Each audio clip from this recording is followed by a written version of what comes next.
What is up, guys? Phaedo82 coming at you with a weekly Rust update video.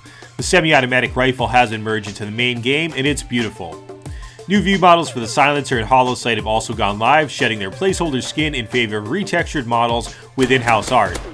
In terms of the order of things, this weapon falls about between the Thompson and the AK in terms of damage and range.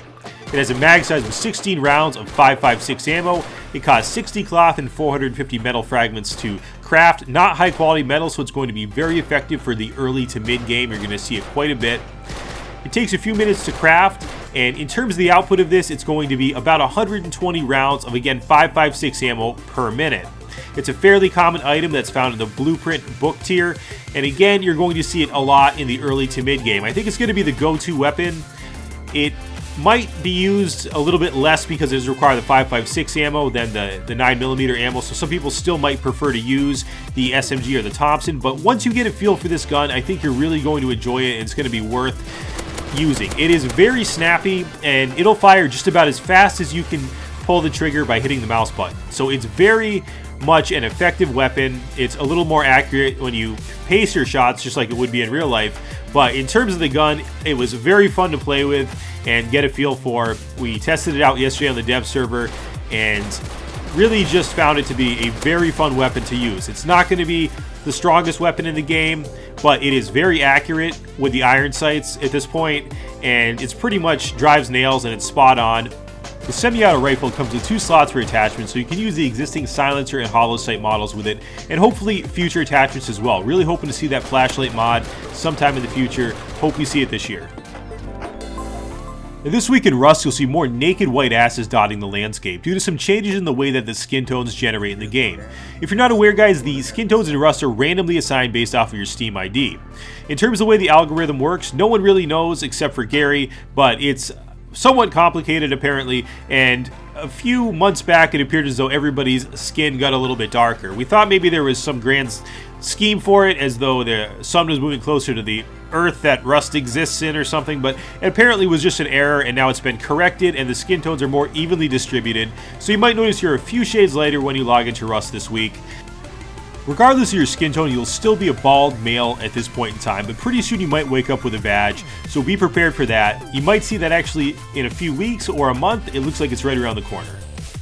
And Holmesley's Law has been cast down in the lands of Rust this week. You'll notice from the screenshot here, anytime an admin spawns in an item or gives him or herself a blueprint, it will alert players to that fact in server chat. And it does stand out, so it's pretty hard to miss. This is a huge shift in the favor of players in transparency on servers. Now, this is a bit of a contentious point with server owners, and I can see sort of both sides of it.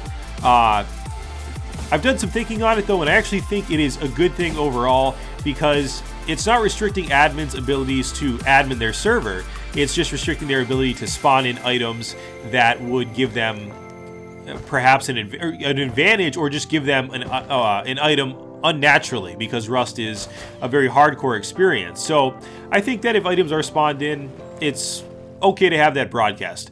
Now, what items would an admin need that might not be something that should be broadcast? The only thing I can think of is perhaps the hammer with the takedown function that is on the admin hammer. But other than that, I really don't think admins should be spawning stuff in. The argument is often made, well, what if there's a sign on the server, like a Nazi sign or something that is against the regulations of the server, rules of the server? And I think that can be looked at 2 ways. So that could become a community event. No one likes a Nazi sign. They are in Rust. We see them on all servers. It's not just one server. So I think that if that happens, it's interesting for that sort of emerging gameplay aspect to take over, and players can band together and destroy it or build up to it and figure out how to get it done. And it kind of gives some purpose to the game.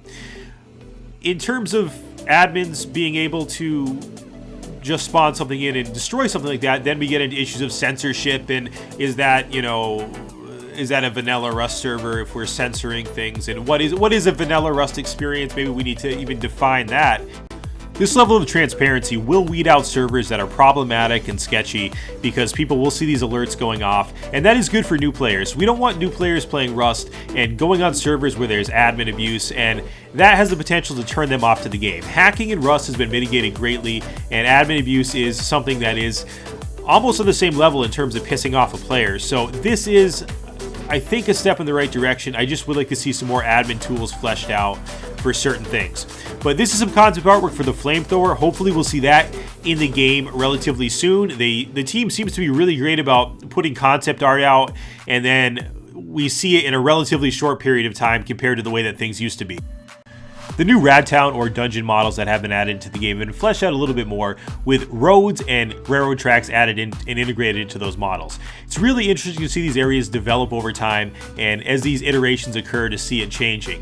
These are going to be extremely fun places once they're completely finished and performing the way they need to be performing. I assure you they're going to be awesome places to interact with other players. They're already a lot of fun, and they're in the early stages.